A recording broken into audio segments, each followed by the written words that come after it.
हम अपने चैनल पर हमेशा आपको वो फैक्ट्स बताते हैं जो मीडिया आपको कभी नहीं बताता और ना वो कभी बताएगा, क्योंकि उसकी अपनी मजबूरी है।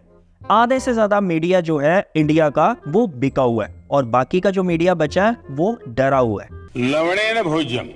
दूसरी तरफ हमारे देश में आज ऐसा माहौल चल रहा है कि कोई भी कुछ भी कर रहा है। तो आओ आज हम यही सब बातें आपको बताते हैं और आप और हम मिलकर इन सब बातों के मजे लेते हैं, क्योंकि एक्चुअली हम इसके अलावा कुछ कर ही नहीं सकते, क्योंकि हम भी फकीर, आप भी फकीर, और हमारी बातचीत बहुत जरूरी है।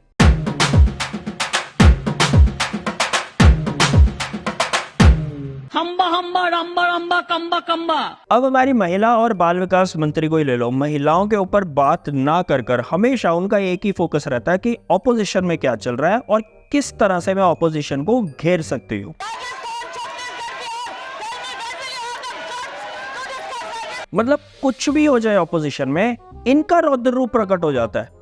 नहीं सीरियसली, एक्चुअल में इनको पावर क्या मिली है? इनको पावर मिली है महिलाओं का और बच्चों का विकास करने की। मतलब इनके हाथ में इतनी पावर है कि उनके लिए नई नई पॉलिसीज को ला सकती हैं, उनके लिए कितनी नई स्कीम शुरू कर सकती हैं।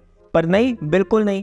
जब महिलाओं के ऊपर इनजस्टिस होता है, इनकी तरफ से कोई भी एक स्टेटमेंट जारी नहीं होता। आप खुद ही देख लो, ना इनका कोई स्टेटमेंट आया मणिपुर के ऊपर, ना इनका स्टेटमेंट कोई आया रेसलर प्रोटेस्ट के ऊपर, ना ही इनका स्टेटमेंट कोई आया जब बिल्किस बानो रेपिस्ट जो थे उनको जेल से रिहा किया गया। नहीं, बिल्कुल नहीं। और इसी तरह हमारे रेल मंत्री, हम शर्त लगाकर कह सकते हैं आधे से ज्यादा लोगों को इंडिया के ना उनकी शक्ल का पता होगा और ना ही उनके नाम के बारे में पता होगा। बेचारे आज तक वंदे भारत, किसी भी वंदे भारत को एक हरी झंडी तक नहीं दिखा पाए हैं। और तो और रेलवे स्टेशन पर जो सेल्फी पॉइंट इंस्टॉल किए गए हैं उस पर भी उनकी शक्ल तो बहुत दूर की बात है, उनका नाम तक नहीं है। लेकिन हमारे इंडिया के लोगों की एक बात बहुत मस्त है कि ये हर चीज का पूर्ण रूप से कैसे इस्तेमाल किया जाता है उसको सीख ही लेते हैं।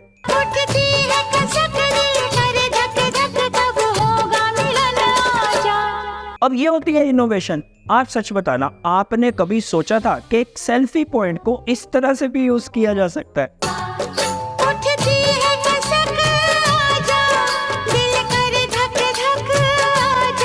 हम घर में घुस के मारेंगे। एनीवेज, अब चलते हैं हमारे अगले मंत्री पर, हमारे गडकरी भाई साहब। ये भाई साहब हाईवेज बनाते बनाते थक गए। इतनी रोड्स इन्होंने बना दी है पिछले 9 साल में, लेकिन जब भी किसी भी हाईवे का, किसी भी नए हाईवे का उद्घाटन करने की बारी आती है, फीता काटने की बारी आती है, तो वहां पर प्रकट कौन हो जाता है?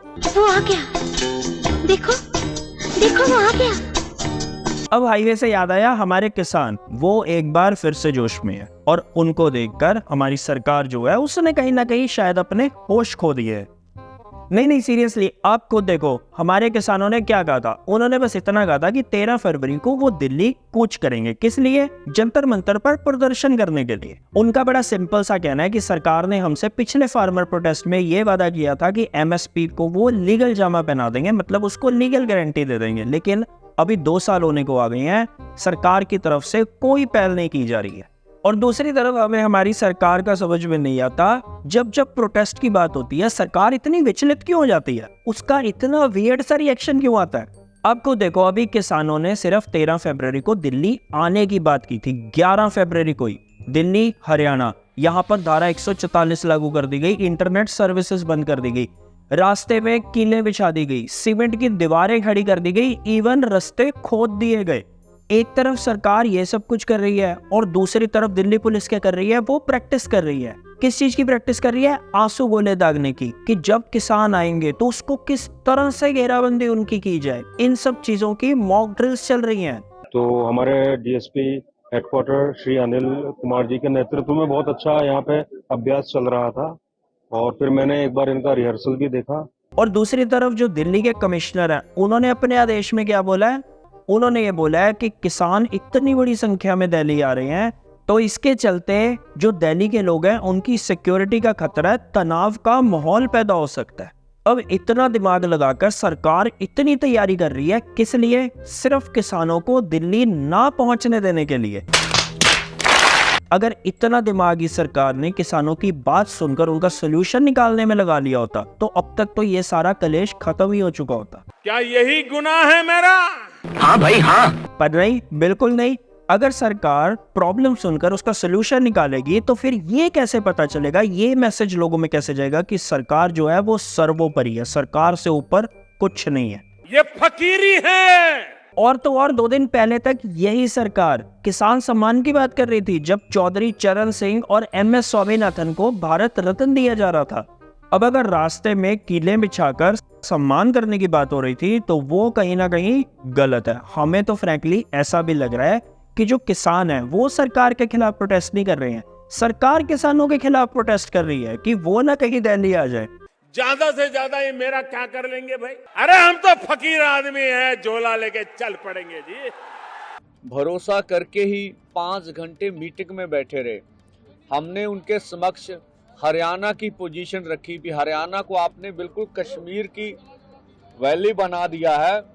आप हरियाणा में हर गांव में पुलिस भेज रहे हैं, हरियाणा के हर गांव में वाटर कैनन भेजे हैं आपने, हरियाणा के हर गांव में पटवारी जा रहे हैं, हरियाणा के हर गांव के किसानों को रिश्तेदारों को तंग किया जा रहा, बोला जा रहा आपका बेटा MBBS कर रहा उसे करने नहीं देंगे, आपका बेटा डिग्री जिस तरह के लिए उसको होने नहीं देंगे, आपका घर भाई नौकरी कर रहा उसे नौकरी से निकाल देंगे।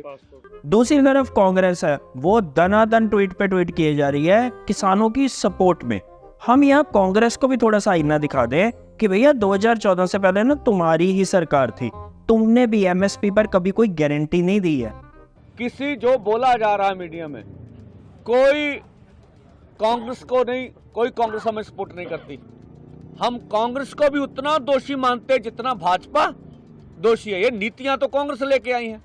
लेकिन हमें ये बात अच्छे से पता है, किसान ना तो गोदी मीडिया है कि वो डरपोक है, ना ही वो अंधभक्त है कि वो माइंडलेस ज़ॉम्बीज हैं। और वैसे भी हमने लास्ट टाइम देखा ही था किसान कहाँ रुके थे, शायद इस बार भी नहीं रुकेंगे। The farmers are set to reach Delhi today as talks between farm leaders and central government ended inconclusively on Monday.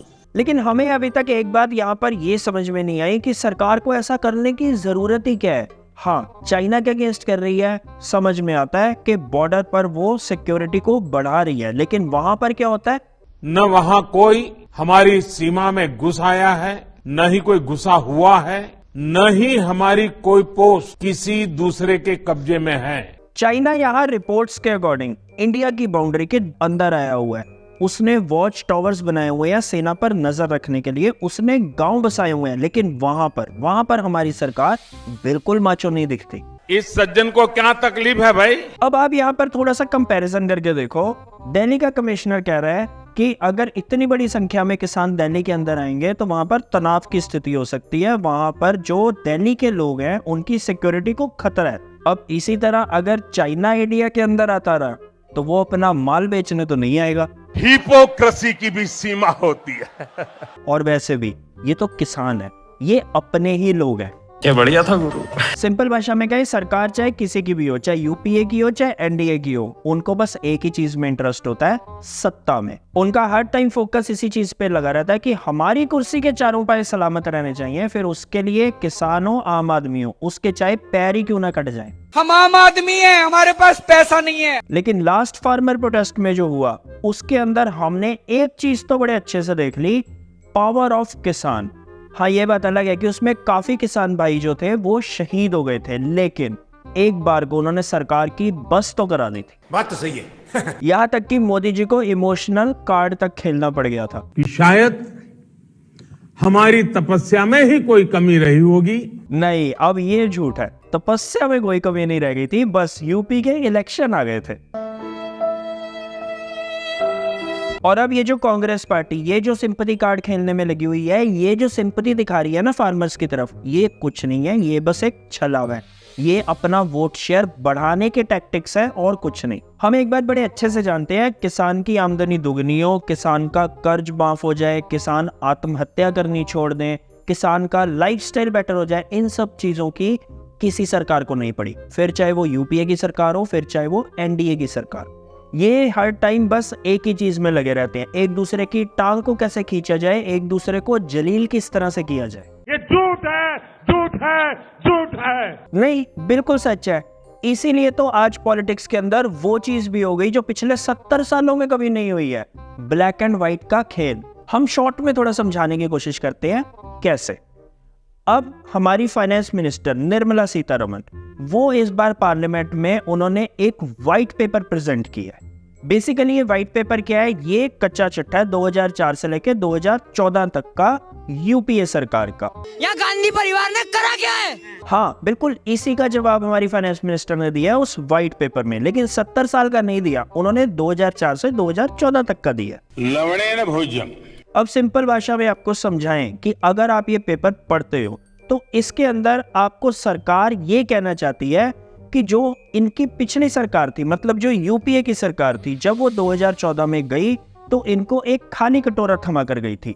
इनके हाथ में कुछ भी नहीं दिया था उन्होंने, खजाने सारे खाली पड़े थे, मतलब कुछ था ही नहीं देश के पास। और जो आजादी मिली है वो 2014 में मिली है। लेकिन फिर भी आज हमने इस इकोनॉमी को स्टेबलाइज किया और अब हम तरक्की की राह पर जाना शुरू करेंगे। मतलब मोटा मोटा आपको समझाएं तो अच्छे दिन जिसका वादा सरकार ने किया था वो अभी तक इसलिए नहीं आए क्योंकि उसमें कहीं ना कहीं यूपीए सरकार का कसूर था, और अभी अच्छे दिन आएंगे। अच्छे दिन, अच्छे दिन। अब इन सब के ऊपर ऑपोजिशन कैसे चुप बैठती, तो कांग्रेस ने क्या किया, उन्होंने एक ब्लैक पेपर जारी कर दिया। अब ब्लैक पेपर बेसिकली क्या है, वो 2014 से लेकर अब तक का इस प्रेजेंट सरकार का कच्चा चिट्ठा है जो कांग्रेस ने लोगों के सामने पेश किया।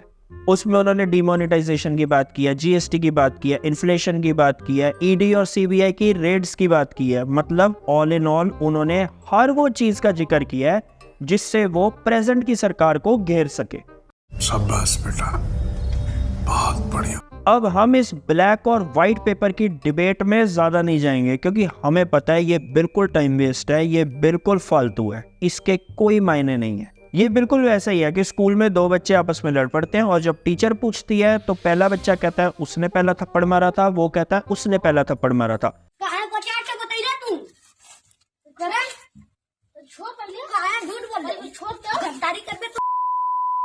इन सब डिबेट से ना आपका भला होगा ना हमारा भला होगा, ये बस सिर्फ और सिर्फ पॉलिटिकल गेन्स के लिए किया जा रहा है। ये गड़बड़ है बाबा। तो इसका बस एक ही रीजन हमें समझ में आता है कि ये तो पक्का आएगा तो मोदी, लेकिन कितने से आएगा अब डिस्कशन ये है, अब पॉइंट ये है। बेकारी नहीं है अपन, बहुत पैसा है अपने पास। क्योंकि अगर तो यही सरकार दोबारा से ब्रूटल मेजोरिटी के साथ रिपीट होती है फिर तो वो कुछ भी करे, फिर तो वो कुछ भी कहे, कोई भी लॉ लेकर आए, कोई भी बिल पास करे, बड़ा इजी होने वाला सब कुछ, और ऑपोजिशन उसकी बुरी हालत होने वाली है। वो या तो जेल में बैठा होगा या फिर वो एनडीए में ही शामिल हो जाएगा। लेकिन वहीं अगर एक बैलेंस्ड सरकार बनती है तो फिर जो एनडीए की सरकार बनेगी ना, उसके लिए राह कठिन होने वाला है, जैसे आज हमारे किसानों के लिए किया हुआ। हमारा टेक जो है इस ब्लैक एंड व्हाइट के ऊपर वो इतना ही है कि सरकार किसी की भी आए कोई फर्क नहीं पड़ता, आप और हम लुटने ही वाले हैं, बस तरीका अलग होगा। फिर भी जब तक हमारे बस में है, जब तक हो सकता है, हम इसी तरह से आपके सामने मजेदार बातें लेकर आते रहेंगे, आपको इसी तरह फैक्ट से रूबरू करवाते रहेंगे। मगर क्यों? क्योंकि सरकार चाहे किसी की भी बने, हमें एक बात तो अच्छे से पता है, India is great, be healthy, be happy. बाकी तू बोल। सब